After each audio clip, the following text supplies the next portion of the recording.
शब्दांमध्ये खरंच ताकद असते का? तुम्हाला काय वाटतं? कधी कुणाच्या एका वाक्याने तुमचा दिवस खराब झाला आहे का? किंवा कुणाच्या एका कौतुकाने पूर्ण दिवस हा आनंदात गेलाय का? काय वाटतं तुम्हाला? माझ्यासोबत तर असं खूप वेळा झालंय. चला, व्लॉग स्टार्ट करण्याच्या आधी this is Aparna. Welcome and welcome back to my channel Aparna unfiltered, where you gets raw real vlogs. I hope you all are doing good and great. माझा ना एक छोटासा एक्सपिरियन्स मी तुमच्यासोबत शेअर करते.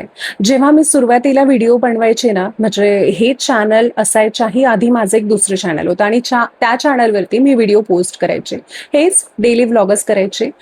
तेव्हा ना खूप अशी भीती वाटायची. आता मात्र नाही हं. आता बऱ्यापैकी मला कॉन्फिडन्स आलेला आहे, म्हणजे बोलायचा, कॅमेरा फेसिंगचा, या सगळ्या गोष्टीचा. तर तेव्हा खूप भीती वाटायची आणि लोक काय म्हणतील? हसणार तर नाही ना? मी नीट बोलते का? आणि मी ज्याही म्हणजे त्या माझ्या व्हिडिओची लिंक मी जेवढ्या सोबतही शेअर केली होती ना, ते एक मला आय डोंट नो, पण ते एक प्रेशर वाटायचं, की मी हे सगळ्यांसोबत शेअर केलेली आहे. कसे फील करत असतील ते? म्हणजे माझा व्हिडिओ बघून त्यांना काय वाटत असेल? काय विचार करत असतील? हे असं काहीसं ना माझ्या डोक्यामध्ये असायचं तेव्हा नेहमी. आणि एकदा कोणीतरी कमेंटही केलं होतं, की "तुझा आवाज खूप छान आहे आणि तुझं बोलणं ना खूप नॅचरल असं वाटतं." तर त्या कमेंट नंतर त्या एका वाक्याने मला इतकी एनर्जी दिली होती ना, की दुसऱ्या दिवशीपासून मी खूप कॉन्फिडन्सने अजून व्हिडिओ बनवायला स्टार्ट केलं होतं. पण उलट एकदा कुणीतरी एक असं टोमणाच म्हणेल मी, त्याने लिहिलं होतं, की त्या एका वाक्यामुळे ना, म्हणजे लिहिलं काय होतं हे मी नाही सांगू शकत, पण त्या एका वाक्यामुळे पूर्ण दिवस हा मूड ऑफ झाला होता. आणि तेव्हा जाणवलं होतं, की शब्द दिसत तर नाहीत, पण परिणाम हे खूप खोलवर करतात. आता बऱ्यापैकी घरातलंच उदाहरण बघा ना. आई जर म्हणाली, की "वाह! आज तर खूप छान जेवण बनवलंस."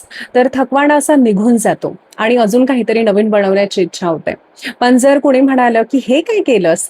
तर मनाला लागतं ना आणि दुसऱ्यांदा ते बनवण्याची इच्छा देखील उरतच नाही. म्हणून शब्द फक्त आवाज नसतात, ते भावना पण असतातच. आपण लहानपणी जसं ऐकतो, की "तू हे करू शकतेस," तर आपण खरंच प्रयत्न करतो देखील त्या गोष्टीसाठी. पण जर सतत तुझ्याकडून हे होणारच नाही, तर माणूस ना आतून तुटायला लागतो आणि ती जी निगेटिव्हिटी आहे ना, ती इझिली आपल्यामध्ये पास ऑन झालेली असते आणि आपल्यामध्येच ना ती निगेटिव्हिटी कंप्लीटली आलेली असते. आणि मग तर ते काम होत नाही, असं होतं. तर म्हणूनच मला वाटतं, की शब्द म्हणजे आशीर्वादही असू शकतात. आपण बोललेले शब्द हे परत तर घेता येत नाहीत, पण ते आयुष्यभर आठवणीत मात्र नक्की राहतात. तुमच्या मुखातून निघणारा शब्दच तुमचं नशीब ठरवतात. लास्ट वीकनं माझ्या वाचनामध्ये हे आर्टिकल आलं होतं. चला त्याविषयी ना तुमच्यासोबत थोडंसं काही शेअर करते. बघा, तुमचा जर इंटरेस्ट असेल ना, तर प्लीज व्हिडिओ हा शेवटपर्यंत नक्की बघा. तर एक जपानमधले शास्त्रज्ञ होते. तर डॉक्टर मासारू एमोटो म्हणून, आणि यांनी ना एक भन्नाट असा प्रयोग केला होता. म्हणे त्यांनी 2 पाण्याच्या बाटल्या घेतल्या होत्या आणि एका बाटलीला लोकांची रोज वाईट शब्द बोलायचे, की "मला ना तुझा तिरस्कार आहे. तू माझा काही कामाचा नाहीयेस," असं. आणि दुसरी जी बॉटल घेतली होती त्याला रोज प्रेमाने बोलायचं, की "मी तुझ्यावर खूप प्रेम करतो. धन्यवाद. तू खूप छान आहेस. Thank you so much." आणि नंतर ते पाणी फ्रीज करून मायक्रोस्कोप खाली ठेवलं आणि पाहिलं त्यामध्ये, की काय दिसलं माहितीये. तर वाईट शब्द ऐकलेलं ते जे पाणी होतं ना, ते बिघडलेलं, वाकडं-तिकडं, गोंधळलेलं असं दिसलं. पण प्रेमाने बोललेलं पाणी अगदी सुंदर, चमकदार, फुलांसारखं दिसलं. आता इथेच खरी गोष्ट सुरू होते. बघा, आपल्या शरीरामध्ये ना 75 पेक्षा जास्त भाग हा पाण्याचा असतो. म्हणजे आपण स्वतःशी किंवा दुसऱ्यांशी जे काही बोलतो, त्याचा परिणाम आपल्या शरीरावर, आपल्या मनावर, आपल्या आयुष्यावरच होतो. आपणच बघा ना, सकाळी उठल्या-उठल्या जर आपण म्हणालो, आज पण काही होणार नाही, तर पूर्ण दिवस हा तसाच जातो. म्हणजे काहीच होत नाही. आणि जर म्हटलं, की आजचा दिवस माझा आहे, मी हे करूनच दाखवणार, तर आतून थोडी ऊर्जा येते की नाही? नक्कीच येते. घरातही तसंच असतं. आई जर मुलाला रोज म्हणाली, की "तू काही कामाचा नाहीस," तर मुलगा आतून तुटून जातो. पण जर म्हणाली, "तू करू शकतोस," तर डोंगर हलवायलाही तयार होतो. शब्द म्हणजे फक्त आवाज नाहीतच, ते बीजासारखे असतात.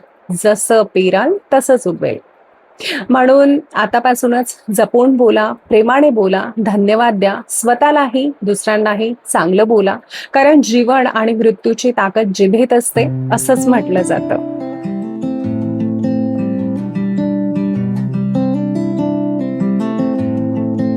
आज मी ब्रेकफास्टमध्ये ना कर्ड राईस बनवलाय, म्हणजे आपला दही भात. सध्या आता पुण्यामध्ये टेम्परेचर एवढं वाढलंय ना, की खरंच वाटतं, की आणखी काही वर्षांनी पुणे हे विदर्भच होईल की काय? आमच्याकडे समरमध्ये आधीच बरंच तापमान जातं, म्हणजे 44-45 डिग्री पर्यंत सुद्धा, आणि यावर्षी तर हीट वेव्हचा इफेक्ट जरा जास्तच जाणवतोय असं वाटायला लागलंय. आता एवढं ऊन जाणवतंय, पण खरं सांगू लहान असताना अशाच उन्हामध्ये स्कूल, कॉलेज, कोचिंगलाही जायचो. तेव्हा एवढं काही वाटलंच नव्हतं, वाटायचं नाही.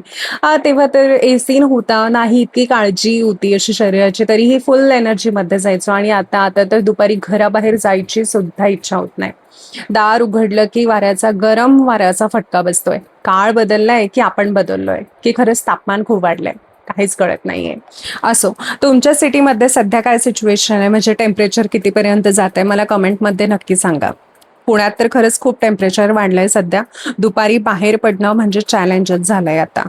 या वातावरणात हे असे पदार्थ ना पोटाला लाईट पण ठेवतात आणि बॉडीला आतून थंडही ठेवतात.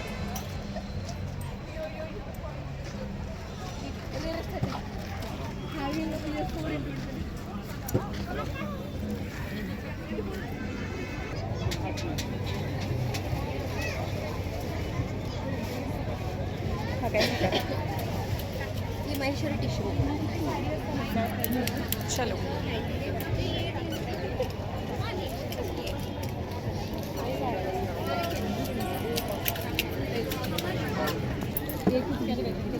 कॉटन आहे की कसे आहेत ते? कॉटन पण आहे, हे अल्पाईन आहे. हे कॉटन आहे, हे 350. असं आहे ना गं तुझ्याकडे? हे 450 अल्पाईन मध्ये दोन. काय रेट आहे?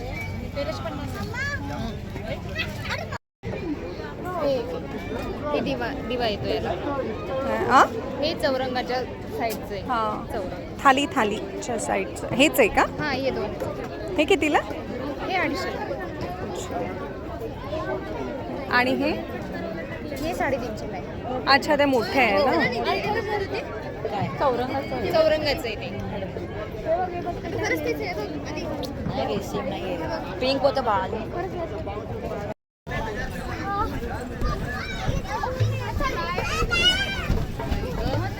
दमलेत ग सगळे.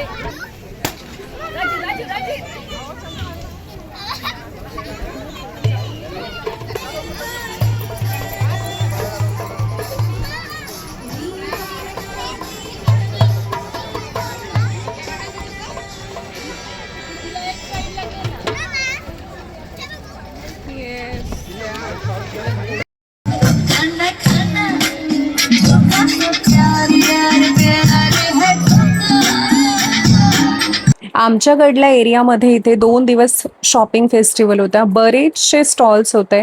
क्लोथिंग, ज्वेलरी, घरगुती वस्तू, फूड स्टॉल्स असं सगळंच होतं. आणि त्यासोबत ना डान्स, सिंगिंगचे शोज सुद्धा होते. लहान मुलांसाठी खेळणी, गेम्स, राईड्स असं सगळंच होतं. म्हणून ॲटमॉस्फिअर ना अगदी काय बोलू, ते जत्रेसारखं झालं होतं, छान मस्त. आणि खरं सांगायचं तर शॉपिंग अशी काही केली नाही, गरजही नव्हती, आणि मनासारखी चॉईस सुद्धा मिळाली नाही. बऱ्यापैकी कॉटन साड्यांचे स्टॉल्स होते. मी खास बघायला गेले होते, कारण मला कॉटन साड्या घ्यायच्या आहेत आणि आता या उन्हाळ्यामध्ये ना हव्या आहेत जरा. पण काही ठिकाणी प्रिंट आवडली नाही, तर काही ठिकाणी फॅब्रिक तितकंसं असं स्पेशल वाटलं नाही, आणि साडीच्या मानाने ना कॉस्ट थोडी जास्तच वाटली. म्हणून शेवटी नंतर बघू म्हणून न घेताच परत आले. पुण्यामध्ये ना खास करून PCMC मध्ये छान कॉटन साड्या कुठे मिळतात हे जर कुणाला माहीत असेल तर मला कमेंटमध्ये नक्की सांगा. मी शोधतेय असं शॉप, पण अजूनपर्यंत कुठलं मनासारखं काही मिळालं नाही. तुमच्या सजेशन्सची वाट मी नक्की बघेल. एकंदरीत फेस्टिवल खूप छान होतं. शॉपिंग काही केली नाही, पण एक्सपिरियन्स छान होता. चला तर मग याच नोटवरती हा व्हिडिओ मी इथेच संपवते.